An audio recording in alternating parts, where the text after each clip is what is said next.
warahmatullahi wabarakatuh.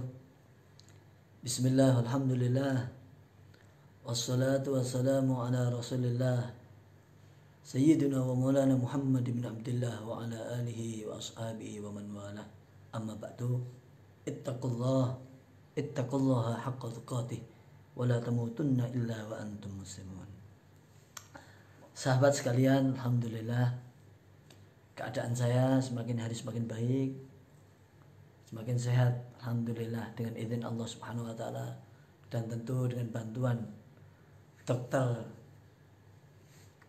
tercinta, dokter yang sangat baik sekali, Dokter Syifa Mustifik Mustika, dan juga support dari sahabat saya tercinta Gus Samton, demikian juga Dokter Nurholis Komari, dan seluruh sahabat-sahabat sekalian yang terus mendoakan saya. Alhamdulillah, kondisi saya semakin pulih. Awal penyakit saya yang sudah beberapa minggu memang lambung saya. Saya memiliki penyakit MAG dan asam lambung sudah bertahun-tahun dan seringkali saya opname. Namun ketika saya sakit, itu ada sesuatu yang aneh yang saya rasakan. Jadi saya merasa saya ini flu, tapi terasa pileknya itu hanya di pangkal hidung ini. Dan yang aneh, pileknya ini seperti orang yang baru kemasukan air, kayak orang tenggelam gitu. Jadi kayak sakitnya di sini. Dan itu kalau kita keluarkan keluar, cuman bentuknya mungkin orang berbeda-beda ya. Bentuk saya tidak kental, biasa saja, dan mengeluarkan lendir biasa ya. Namun beberapa hari saya juga mengalami sesak nafas yang luar biasa. Bahkan kalau kena dingin saya seperti sulit bernafas ya. Sampai kalau subuh saya agak di rumah memperlambat, karena kalau terlalu dingin saya biar enggak. Jadi setelah orang usai sholat subuh saya dengar di masjid, saya baru kamar mandi ya, karena nggak terlalu dingin banget. Kalau dingin banget nggak kuat saya, nafas saya berat. Kemudian saya juga berpikir, dan sejak itu di rumah saya mengisolasi diri atas saran dari sahabat saya dan Gus tercinta saya, Gus Samton bin Abah Kiai Mas Duki Mahfud rahimallahu rahmatan abrar ya. Saya mengisolasi diri, saya di kamar sendiri, saya tidur sendiri ya. Tidak berinteraksi dengan anak dan istri saya. Itu sudah beberapa hari saya lakukan. Cuman kadang-kadang saya juga terlalu terledor juga, namanya manusia gitu. Nah, untuk itu ternyata ketika saya berhubungan, saya konsultasi dengan dokter, kemudian saya periksa, saya cek darah lengkap, saya rongsen torak ya gitu, dada saya alhamdulillah normal semua. Namun ketika saya diberikan obat jalan, penyakit itu tidak kunjung sembuh ya. Akhirnya saya masuk rumah sakit lagi, saya masuk UGD, saya diperiksa, saya dikasih obat jalan, berangsur membaik, tetapi kondisi saya tidak pulih-pulih terus. Akhirnya dokter memerintahkan saya untuk saya wajib di opnam ya. Baiklah, kalau memang itu demi kebaikan dan kesehatan saya patuh-patuh saja, karena tidak ada yang wajib kita patuhi ya, kita patuhi yaitu ulama dan dokter, karena mereka ahli dalam kesehatan. Kalau dokter, sedang ulama ahli dalam ilmu. Bukankah dalam Al-Quran juga disampaikan fas'alu ala dzikri in kuntum ta'lamun, ya kan, ahli din. Kalau kita masalah agama, tentu kita tanya kepada ahli agama. Tentu kalau kesehatan saya akan tanya kepada dokter, karena saya bukan ahli kesehatan ya, dan saya bukan sok tahu tentang kesehatan. Namun saya tetap berjaga-jaga dan saya selalu berjaga akan kebersihan. Kemudian setelah saya masuk rumah sakit ya, hari Senin atau Selasa kemarin, untuk saya melakukan opnam, saya diminta untuk cek darah lengkap lagi, dan saya harus saya foto rongsen torak saya. Ternyata subhanallah, darah saya positif, terserang virus COVID-19. Ya. Akhirnya mau tidak mau saya harus diisolasi, ya. Diisolasi.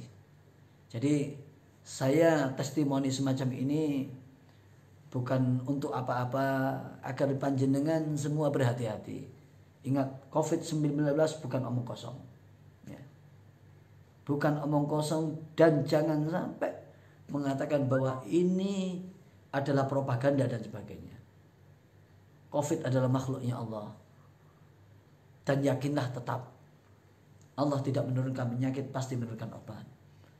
Alhamdulillah, berkat doa jenengan, dengan cepat kesehatan saya juga sudah pulih. Dan ingat, obat COVID, ya, diantaranya antibiotik dan sebagainya, sangat sakit sekali. Jadi cukup saya merasakan, jangan jenengan. Jenengan harus jaga diri, lebih-lebih para kiai, para ustadz. Kasihan keluarga kita, kasihan tetangga kita. Jangan sembrono, jangan pernah meremehkan. Kalau kita meremehkan, hakikatnya kita akan meremehkan Allah Subhanahu wa taala yang berikan semuanya kepada kita. Berapa banyak guru-guru kita, ulama kita yang terkena. Berapa banyak bunyai, para kiai, bahkan para habaib pun kena.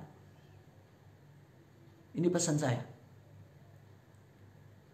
Idza aradallahu syai'an ay yaqula lahu kun fayakun. Kalau Allah berkehendak, Allah tinggalkan kun, jadi-jadilah. Maka hati-hatilah. Jangan pernah anggap remeh. Ikuti apa yang disarankan para dokter dan pemerintah. Sebaik mungkin hindari kerumunan. Kalau tidak terlalu perlu, jangan sering keluar. Saya ini termasuk orang yang jarang sering keluar. Paling kalau saya muncul di FB, saya ceramah di FB, saya jarang-jarang keluar. Gunakan masker. Ya, ingat, jangankan orang seperti saya. Ingat, pernah ada satu sahabat Nabi pun kena wabah penyakit hingga beliau meninggal dunia. Ya kan? Ini ibrah untuk kita. Dan kemudian saya diswab. Jenengan tahu rasanya swab? Sakitnya luar biasa. Bayangkan, dimasukkan ke hidung, ditusukkan, ditarik-tarik. Kalau mulut dibuka, disoglok mulut itu. Dan tidak sekali, 2 kali. Hasil swab saya, baru saya dikasih tahu, hasil swab saya pun positif. Saya kena COVID-19. Ya. Saya tidak cerita omong kosong. Saat ini saya di rumah sakit dan saya diinfus. Saya diisolasi. Sebaik apapun rumah sakit, se-VIP pun rumah sakit, tentu masih enak kita di rumah dengan keluarga kita, meskipun hidup dalam keadaan sederhana dan biasa. Bayangkan kalau Anda diisolasi, tidak boleh dikunjungi, tidak ditunggui, malam tidak ada suster, tidak ada siapapun, mereka pun pulang karena mereka capek. Mereka tidak boleh berlama-lama memakai pakaian APD yang demikian panasnya.